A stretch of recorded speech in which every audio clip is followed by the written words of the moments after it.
James ಆದ್ಮೇಲೆ ನಿಮ್ದೊಂದು record breaking ಆಯ್ತು, ಅಂದ್ರೆ ಅವಕಾಶಗಳು ಅವಾಗ ಸ್ಪ್ರೆಡ್ ಆಗಕ್ಕೆ ಸ್ಟಾರ್ಟ್ ಆಯ್ತು ಜೇಮ್ಸ್ ಆದ್ಮೇಲೆ.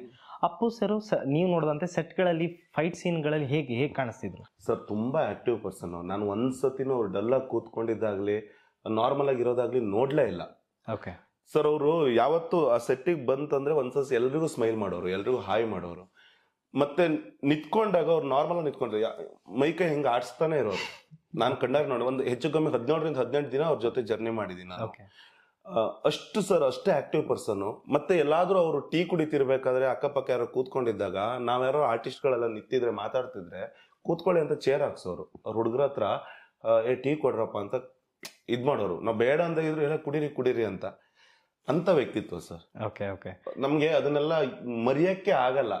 ಅಂದ್ರೆ ತುಂಬಾ ಕ್ಲೋಸ್ ಆಗಿ ಜರ್ನಿ ಮಾಡಿರೋ ಕಾರಣದಿಂದಾಗಿ ಇವಾಗಂತೂ ಸಿಕ್ಕಾಪಟ್ಟೆ ಮಿಸ್ ಮಾಡ್ಕೊಂತಿದೀವಿ. ಅದಕ್ಕೆ ಫೋಟೋ ಇಟ್ಕೊಂಡು ಫೇವ್ರೇಟ್ ಫೋಟೋ ಬಂದಿದ ತಕ್ಷಣ ಮನೆಯಲ್ಲಿ ತುಂಬಾ ಫೇವ್ರೇಟ್ ಫೋಟೋ ಎಲ್ಲದು. ನಾನು ಅದ್ರಲ್ಲಿ ಏನೇನು ಒಂದು ಫೋಟೋ ಮಿಸ್ ಆಗಿದೆ ಸರ್, ಸಕ್ಕದಾಗಿತ್ತು. ಅದು ಆಕ್ಚುಲಿ ತಪ್ಕೊಂಡಿರೋದೊಂದು ಫೋಟೋ ಇತ್ತು, ನನ್ನ ಫೋನ್ ಮಿಸ್ ಆಗ್ಬಿಡ್ತು. ಆ ಫೋಟೋ ಎಲ್ಲೋದ್ರೂ ಸಿಕ್ಲೇ ಇಲ್ಲ.